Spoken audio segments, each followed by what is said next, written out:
Snow fell in slow, lazy spirals outside Richard Evans's window, dusting the world in white and muffling the sounds of the city. Inside, the house was warm but empty, the only noise the faint ticking of the grandfather clock and the hum of the heater. Richard sat at the kitchen table, a mug of coffee cooling in his hands, staring at his phone as a new message arrived. It was from his son, Mark. A group text, the kind that always made Richard feel like an outsider in his own family. He opened it, expecting a last-minute request for money or a question about the Christmas dinner he'd been planning for months. Instead, the words hit him like a slap. "We all agreed. You're not welcome at Christmas." The message was blunt. No explanation, no apology, just a cold decision delivered by the child he'd once carried on his shoulders. Richard's heart pounded, his hands trembling as he read it again, searching for some hint of a joke, some sign that this was just another of Mark's thoughtless pranks. But the silence that followed was absolute. He looked around the house, at the decorations he'd put up alone, the gifts he'd wrapped for his grandchildren, the reservation confirmation for the $5,000 Christmas dinner he'd paid for in advance. The ache of rejection cut deeper than any winter chill. He set his phone down, staring at the snow, and wondered how it had come to this, how a lifetime of sacrifice and quiet generosity had led to this moment of utter loneliness. The memories came in waves. Mark as a boy, running down the stairs on Christmas morning, his late wife's laughter echoing through the house, the years of hosting, the gifts, the dinners, the mortgage payments he'd quietly covered for Mark and his family when times were tough. He thought of the allowances, the birthday checks, the way he'd always said yes, even when it meant saying no to himself. Now the silence was deafening, and Richard sat in his favorite chair, the one his wife had picked out, and let the pain wash over him. He realized, with a clarity that was almost painful, that he had spent his life giving to people who saw him as a resource, not a father. The ache of rejection was sharper than any argument, any harsh word. It was the absence of love, the emptiness of a house that had once been full. As the snow piled up outside, Richard made a decision. He would not be taken for granted again. He stood, walked to the window, and watched the flakes swirl in the streetlights, his reflection ghostly in the glass. He thought of the $5,000 dinner, the mortgage payment he'd scheduled for Mark's house, the gifts stacked in the closet. He thought of the years he'd spent trying to buy his way back into a family that had already decided he was expendable. The anger simmered beneath the sadness, a slow burn that warmed him more than the heater ever could. He poured out his cold coffee, set the mug in the sink, and walked through the house, turning off the Christmas lights one by one. The house grew darker, but Richard felt lighter, as if a weight had been lifted from his shoulders. He sat at his desk, the soft glow of the lamp illuminating stacks of bills, receipts, and old family photos. He stared at the numbers, the story of his generosity spelled out in black and white. Thousands spent on gifts, dinners, mortgage payments, and quiet bailouts. He picked up his phone, his hands steady now, and began to make calls. First, he cancelled the dinner reservation, his voice calm as he explained to the manager that the event was off. Next, he called the bank and stopped the automatic mortgage payment, explaining that he would no longer be responsible for the loan. He logged into his accounts and paused every allowance, every gift card, every transfer. He wrote a single email to the family: "Since I'm not welcome, I'll respect your wishes. All support is paused until further notice. He hit send, then sat back in his chair, feeling the weight begin to lift. For the first time in years, Richard felt in control. He was done being the family's safety net. He was done being used. As the clock ticked toward midnight, Richard sat by the window watching the snow fall and allowed himself a small, satisfied smile. He had drawn a line, and this time he wasn't stepping back. The battle for his dignity had begun, and he was ready for whatever came next. The morning after Richard sent his email, the world outside was blanketed in a fresh layer of snow, the kind that muffles every sound and makes the world feel both peaceful and eerily still. He woke early, the house colder than usual, and for a moment he lay in bed, listening to the silence. No laughter, no footsteps, no smell of cinnamon rolls baking in the oven. Just the soft hiss of the radiator and the distant hum of a snowplow on the street. He rose, wrapped himself in his old flannel robe, and wandered through the house, each room a museum of memories. In the living room, the Christmas tree stood tall and proud, its lights unplugged, the ornaments glinting in the pale morning light. Stockings hung from the mantel, each one embroidered with a name. Mark, Lisa, the grandkids, even the family dog. Richard ran his fingers over the soft fabric, remembering the years when those stockings would be stuffed to bursting, when the house would ring with laughter and chaos and the kind of joy that made all the hard work worth it. Now the silence was heavy, pressing in on him from all sides. He made coffee, the ritual grounding him, and sat at the kitchen table, staring at the empty chair across from him. The chair his wife had always claimed, the chair that now seemed to mock him with its emptiness. He thought of the years he'd spent hosting Christmas, the endless hours spent cooking, cleaning, wrapping gifts, and making sure everyone else was happy. He remembered the mortgage payments he'd quietly covered for Mark and his family, the allowances, the birthday checks, the way he'd always said yes, even when it meant saying no to himself. He wondered if any of them had ever truly seen him, or if he'd always just been a source of comfort, a safety net, a man to be called upon in times of need and forgotten when the good times rolled in. The ache of rejection was sharper than any argument, any harsh word. It was the absence of love, the emptiness of a house that had once been full.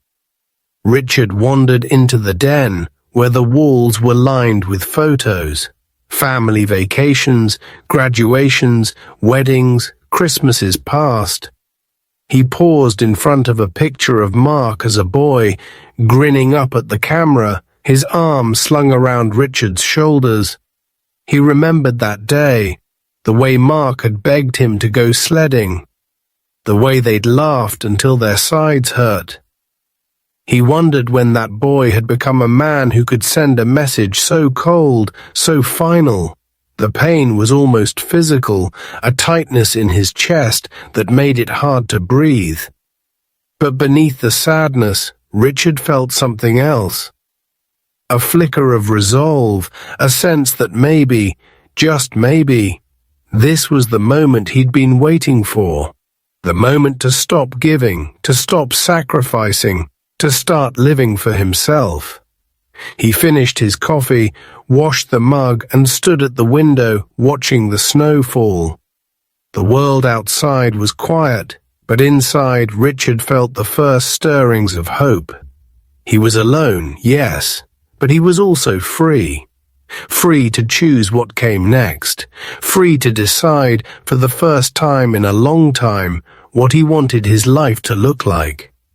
And as the sun rose higher, casting long shadows across the floor, Richard made a silent promise to himself. He would not be taken for granted again. Richard spent the rest of that morning in a quiet, methodical haze, moving from room to room with a yellow legal pad in hand, determined to take stock of everything he'd done for his family over the years. He started in his study, where the drawers were stuffed with old bank statements, receipts, and letters, evidence of a lifetime spent giving. He sat at his desk, the soft light of the lamp illuminating the dust motes swirling in the air, and began to tally the numbers. There were the obvious things: the $5,000 Christmas dinner reservation, the mortgage payments he'd made for Mark and his wife every month for the past 3 years, the checks he'd written for birthdays, graduations, and emergencies that always seemed to crop up when Mark's family needed a new car or a vacation. But as he dug deeper, Richard realized just how much he'd given without ever expecting anything in return. There were the little things: the gift cards slipped into Christmas stockings, the groceries delivered when Mark's wife was sick, the quiet Venmo transfers to cover unexpected bills. He found receipts for summer camps, sports equipment, even a down payment on a new roof for Mark's house. The numbers added up, and with each new total, Richard felt a strange mix of anger and relief. He had been generous, yes, but he had also been blind. He had let his love for his family become a kind of currency, a way to buy acceptance, to stave off loneliness, to feel needed. Now, staring at the mountain of evidence, he saw the truth. He had been taken for granted, used and quietly dismissed. The realization was both painful and liberating. Richard took a deep breath, his resolve hardening. He picked up the phone and began to make calls. First, he cancelled the $5,000 Christmas dinner reservation, his voice steady as he explained to the manager that the event was off. The caterer was surprised but understanding. The florist offered a refund. The event hall manager expressed sympathy. Each call was a small act of liberation, a step away from the role he'd played for so long.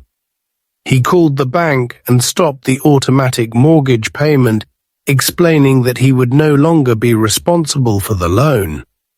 He logged into his accounts and paused every allowance, every gift card, every transfer. He wrote a single email to the family: "Since I'm not welcome, I'll respect your wishes. All support is paused until further notice." He hit send, then sat back in his chair, feeling the weight begin to lift. For the first time in years, Richard felt in control. He was done being the family's safety net. He was done being used. As the afternoon sun slanted through the window, Richard stood and stretched, feeling lighter than he had in years. He walked through the house, unplugging the Christmas lights, putting away the stockings, reclaiming his space one small act at a time. He poured himself a glass of wine, sat by the fire, and watched the snow fall outside, a gentle smile tugging at the corners of his mouth. He had drawn a line, and this time he wasn't stepping back. The battle for his dignity had begun, and he was ready for whatever came next. The next morning dawned grey and silent, the world outside Richard's window blanketed in a fresh layer of snow that seemed to hush every sound. He woke early, the house colder than usual, and moved through his morning routine with a sense of purpose he hadn't felt in years. After breakfast, he sat at his desk and reviewed his list, double-checking every detail. He picked up the phone and began making the calls that would quietly unravel the web of support he'd woven for his family. The first was to the restaurant where he'd reserved the $5,000 Christmas dinner. The manager, a woman with a warm voice, was surprised but understanding. "We'll process your refund right away, Mr. Evans. I hope everything is all right." Richard thanked her, feeling a strange sense of relief as he hung up. Next, he called the florist, cancelling the elaborate centerpiece order he'd placed for the family table. The event hall manager was sympathetic, offering to hold his deposit for a future date, but Richard declined. "No, thank you. I won't be needing it." Each call was a small act of liberation, a step away from the role he'd played for so long. He called the bank and confirmed that the automatic mortgage payment for Mark's house had been stopped. The banker, a young man who had always greeted Richard with a smile, hesitated. "Are you sure, Mr. Evans? This will put the account in arrears." Richard's voice was steady. "I'm sure. Please notify the account holder." He logged into his online banking and paused every allowance, every gift card, every transfer. The numbers on the screen shifted, the outflow of money slowing to a trickle. He felt a weight lift from his shoulders, replaced by a quiet sense of satisfaction. He wrote a final note to himself, "No more." As the morning sun filled the house, Richard moved through each room, unplugging the Christmas lights, putting away the stockings, claiming his space one small act at a time. He poured himself a cup of coffee and sat by the window, watching the snow fall, the world outside peaceful and still. For the first time in years, he felt in control. He was no longer the family's ATM, no longer the man who always said yes. He was Richard Evans, a man who had given everything and was finally ready to take something back. As the clock ticked toward noon, he wondered how long it would take for the family to notice. He didn't have to wait long.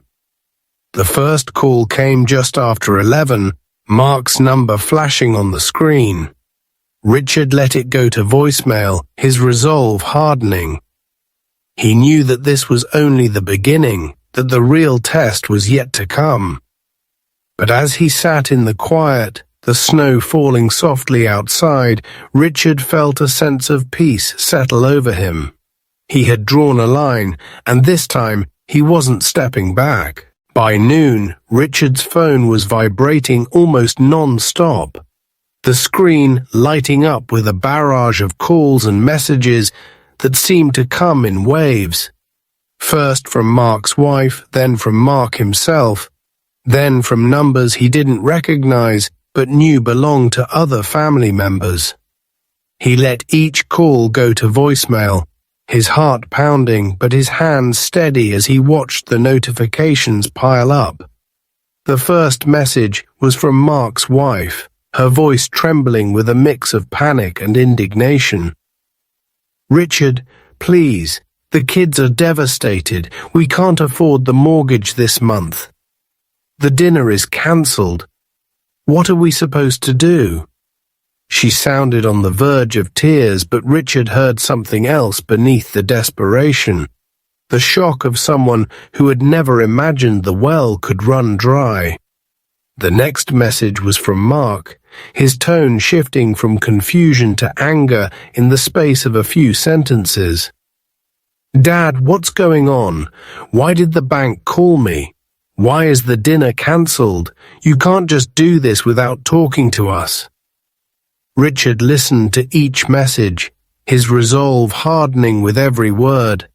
He heard the grandchildren's voices in the background, asking why Grandpa wasn't coming to Christmas, why the presents had stopped. Even Mark's siblings started calling, their voices a mix of concern and frustration. "Dad, this isn't like you. Can't you just let it go for the holidays?" Richard sat at the kitchen table, the phone buzzing beside him, and felt a strange sense of calm. He knew that this was the only way to make them understand. He was done being the family's safety net. He was done being used. He let the phone ring, the silence on his end more powerful than any argument. He made himself a sandwich, sat by the window, and watched the snow continue to fall, the world outside peaceful and still. He thought about the years he'd spent giving, the sacrifices he'd made, the way he'd always put everyone else's needs before his own. He realized, with a kind of cold clarity, that he had been complicit in his own exploitation. He had taught his family to expect everything and give nothing in return. Now he was teaching them a new lesson, that love is not measured by gifts or money, but by respect and kindness. As the afternoon wore on, the calls slowed, replaced by a flurry of text messages. Some pleading, some angry, some simply confused. Richard read each one, then set his phone aside, refusing to be drawn into the drama. He poured himself a glass of wine, sat by the fire, and let the warmth seep into his bones. For the first time in years, he felt truly at peace. He had drawn a line, and this time he wasn't stepping back. The battle for his dignity had begun, and he was ready for whatever came next. The afternoon sun crept across the living room floor as Richard sat in his favorite chair, the phone buzzing on the table beside him like a trapped insect. He watched the screen light up with Mark's name, then his daughter-in-law's, then his niece, then Mark again, each call more frantic than the last. He let them all go to voicemail, his resolve hardening with every unanswered ring. The messages grew more desperate, the tone shifting from confusion to panic to outright anger. "Dad, what are you doing? You can't just cut us off like this." Mark's voice cracked, the bravado gone, replaced by a raw vulnerability Richard hadn't heard since Mark was a boy. His daughter-in-law's message was a mix of pleading and accusation. "Richard, please, the kids are crying. We can't pay the mortgage. You're ruining Christmas. How could you do this to your own family?" Even the grandchildren's voices filtered through, small and confused, asking why Grandpa wasn't coming, why the presents had stopped, why Mommy was crying in the kitchen. Richard listened to each message, his heart aching, but his mind clear. He knew that this was the only way to make them understand. He was done being the family's safety net. He was done being used. He muted the group chat as it exploded with accusations and guilt trips. Mark blaming Richard for ruining Christmas, his siblings trying to play peacemaker, cousins chiming in with their own opinions. "You're tearing the family apart over a little money," one cousin wrote. "This isn't what Mum would have wanted," another added, twisting the knife. Richard documented every message, every attempt to manipulate him, and stayed silent. He watched as the family turned on each other, old wounds resurfacing, alliances shifting. He realized with a kind of cold clarity that this was about more than money. It was about respect, about boundaries, about finally being seen as a person, not a resource. He poured himself a glass of wine, sat by the fire, and let the warmth seep into his bones. For the first time in years, he felt truly at peace. He had drawn a line, and this time he wasn't stepping back. The battle for his dignity had begun, and he was ready for whatever came next. As the sun set and the house grew quiet, Richard looked out at the snow falling softly in the streetlights, his reflection ghostly in the glass. He thought of all the Christmases he'd spent giving, sacrificing, trying to buy his way back into a family that had already decided he was expendable. Now, he was teaching them a new lesson. That love is not measured by gifts or money, but by respect and kindness. And as the night deepened, Richard felt a sense of hope flicker in his chest. A hope that maybe this Christmas would be the first of many where he finally put himself first. The next morning, Richard awoke to a barrage of new messages. The family group chat now a battlefield of blame and shifting alliances. Mark's anger had curdled into something sharper, his texts alternating between threats and pleas. If you don't restart the mortgage payments, we could lose the house. Is that what you want? To see your grandkids homeless? The words stung, but Richard refused to let them pierce the armor he'd built over the past few days. His daughter-in-law's messages were no better. Long, rambling paragraphs about how Richard was punishing the children and destroying the family legacy. Even his siblings weighed in, some siding with Mark, others quietly supporting Richard's right to set boundaries. "You've done enough, Rich. Don't let them guilt you," his younger sister texted privately, her words a rare comfort. But the public chat was relentless. "You're tearing the family apart over a little money," one cousin wrote, echoing the refrain that had haunted Richard for years. "This isn't what Mum would have wanted," another added, twisting the knife with the memory of his late wife. Richard read each message, his face expressionless, and then set his phone aside, refusing to be drawn into the drama. He spent the morning in the garden, the cold air biting at his cheeks as he pruned the rose bushes and cleared away the last of the autumn leaves.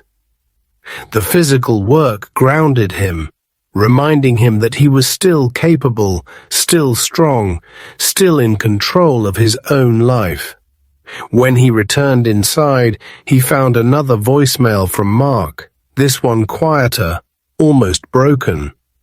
"Dad, please, just call me. We can work this out." Richard listened, his heart aching, but he knew that any conversation would only lead back to the same old patterns, guilt, obligation, and the slow erosion of his self-respect. He poured himself a cup of coffee, sat by the window, and watched snow fall, the world outside peaceful and still. He realized, with a kind of cold clarity, that this was about more than money. It was about respect, about boundaries, about finally being seen as a person, not a resource. He muted the group chat, poured himself a glass of wine, and sat by the fire, letting the warmth seep into his bones. For the first time in years, he felt truly at peace. He had drawn a line, and this time he wasn't stepping back. The battle for his dignity had begun, and he was ready for whatever came next. As the day faded into night, Richard felt a sense of hope flicker in his chest. A hope that maybe this Christmas would be the first of many, where he finally put himself first. The threats started as whispers in the group chat, but by the end of the week, Mark's desperation had curdled into open hostility. "If you don't restart the mortgage payments, I'll have no choice but to get a lawyer," he texted, the words pulsing on Richard's phone like a dare. Richard read the message in silence, his jaw set, and then forwarded it to his own attorney, a woman named Evelyn who had helped him settle his wife's estate years ago. Evelyn called that afternoon, her voice calm and reassuring. "You've documented everything, Richard. Every payment, every gift, every transfer. You have no legal obligation to continue supporting Mark. If he tries to take you to court, he'll lose." The relief in Richard's chest was immediate, but so was a new steely resolve.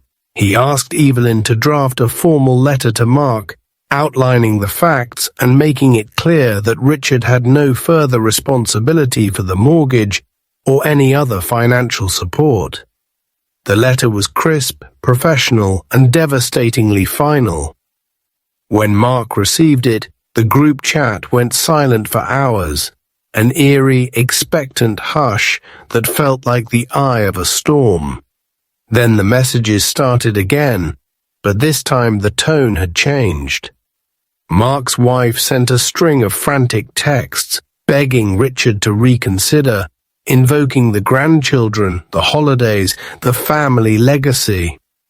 Richard read each one, his heart aching but his mind clear. He replied only once, his words measured and unyielding. "I love my grandchildren, but I will not be manipulated. My decision is final." The silence that followed was more powerful than any argument. The bank confirmed that the mortgage was now Mark's responsibility, and the event hall manager explained that the dinner was cancelled per Richard's instructions. The family's attempts to guilt and threaten Richard fell flat, their power over him broken. He spent his days volunteering at the low-cal shelter, finding joy in helping others who truly appreciated his kindness. The world felt bigger, brighter, and full of possibility. For the first time in years, Richard felt truly free, not just from financial obligation, but from the emotional chains that had bound him to a family that saw him as a resource, not a person. He realized that the greatest power he possessed was the ability to say no, and to mean it. As he walked home from the shelter one evening, the snow crunching beneath his boots, Richard looked up at the stars and felt a sense of peace settle over him. He had set a boundary, and this time he wasn't stepping back. The legal trap was set, and he was ready for whatever came next. The fallout from Richard's decision was swift and merciless, echoing through the family like a winter storm that refused to let up. Mark and his wife, once the center of every holiday gathering, now found themselves isolated and exposed. The mortgage company called, their tone no longer friendly, and the reality of missed payments set in. The Christmas dinner was officially cancelled, the event hall sending a polite but final email confirming the refund to Richard's account. Mark's wife tried to salvage the holiday with a last-minute potluck, but the invitations were met with awkward excuses and polite declines. Friends who had once envied their lifestyle now kept their distance, conversations growing stilted and short at neighborhood gatherings. The story of Richard's quiet stand spread through the town, not as idle gossip, but as a lesson. He finally stood up for himself, people said, at the grocery store, at the library, even at the local diner. He showed them you can't just walk all over someone, even if they're family. Richard began receiving letters and emails from other parents and grandparents. Some he knew, many he didn't, thanking him for his courage and sharing their own stories of being used, dismissed, or taken for granted. Each note was a small balm, a reminder that he was not alone, and that his actions had rippled out further than he could have imagined. For Richard, the pain of losing his son's trust was real and sharp, a wound that ached in quiet moments, when he saw a father and son laughing in the park, or when he passed the empty chair at the family table. But as the weeks passed, that pain was slowly replaced by something else. A sense of freedom, of lightness, of finally being at peace with himself. He spent his days hiking the wooded trails outside town, breathing in the scent of pine and earth, letting the rhythm of his footsteps quiet his mind. He read novels on his porch, savoring the silence, and found himself drawn to the company of people who valued him for his kindness, his humor, and his wisdom, not for what he could give or pay for. He joined a local book club where his insights were welcomed and started volunteering at the community center, helping with everything from food drives to chess lessons for kids. Tom realized that his true legacy was not in the money he had saved or the vacations he had missed, but in the example he had set. That boundaries matter, that dignity is worth fighting for, and that it is never too late to reclaim your self-respect. The world felt bigger, brighter, and more open than it had in years. Richard was finally free, not just from Mark and his wife's expectations, but from the weight of his own regret. And as he sat on his porch one evening, watching the sun dip below the trees, Richard knew that the family he had lost was nothing compared to the peace he had found. As Christmas Eve approached, Richard found himself alone in his house for the first time in decades. But the emptiness felt different now, less like a wound, more like a blank canvas. He spent the morning walking through the quiet streets, the snow crunching beneath his boots, the world hushed and bright. He passed houses glowing with lights and laughter, families gathering for the holiday, and felt a pang of nostalgia, but also a sense of relief. There was no pressure to perform, no expectation to host or provide, no fear of disappointing anyone but himself. He returned home, made himself a simple dinner, and lit a candle for his late wife, her photo smiling at him from the mantel. He poured a glass of wine and sat by the fire, letting the warmth seep into his bones. The silence was deep, but it was his own, and he found comfort in the gentle crackle of the flames. He thought of the years he'd spent sacrificing, giving, trying to buy his way back into a family that had already decided he was expendable. He realized with a kind of quiet pride that his true worth was not in what he gave, but in the boundaries he set. He wrote a letter to his grandchildren explaining that love is not measured by gifts or money, but by respect and kindness. He hoped that one day they would understand, that they would remember the lessons he had tried to teach, not just with words, but with actions. As midnight approached, Richard stepped outside, the snow falling softly around him, the world bathed in silver light. He looked up at the stars, feeling the cold on his face, and made a promise to himself. From this day forward, he would live for himself, not for the approval of others. He would choose peace over obligation, dignity over guilt, and hope over regret. He returned inside, sat by the fire, and let the quiet fill him. For the first time in years, Richard felt truly at home. He had reclaimed his dignity and written his own ending. A story of silent, strategic, and intellectual payback that no one in his family would ever forget. As he drifted off to sleep, the world outside was cold, but inside Richard was warm, content, and at peace. The new year dawned crisp and clear, sunlight glinting off the snowdrifts that lined Richard's street. The world outside sparkling with possibility. For the first time in decades, Richard woke without a sense of dread or obligation, his mind free from the endless lists of things to buy, bills to pay, or family expectations to juggle. He brewed a fresh pot of coffee, savoring the rich aroma as it filled the kitchen, and sat at the table with a blank notebook, the pages as open as his future. He made a list, not of gifts or chores, but of things he wanted to do for himself. Join the local book club, volunteer at the animal shelter, take a painting class, maybe even travel to the coast. The house felt lighter, the air easier to breathe, as if the very walls had relaxed now that they no longer had to hold the weight of everyone else's needs. Richard spent his days exploring the town, rediscovering old haunts and making new friends. He joined the book club, where his insights and gentle humor quickly made him a favorite among the regulars.